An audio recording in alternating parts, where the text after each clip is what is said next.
Good morning बंधुरा এই দেখো আমাদের বাড়ি নতুন গোপাল এসেছে। এই দেখো আমার দিদি ভাই গোপাল নিয়ে এসেছে।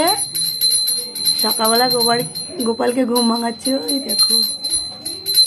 এই দেখো দেখেছো দুটো গোপাল এসেছে আমার বাড়িতে। কি কিউট না গোপাল। এই দেখো গোপালের মা।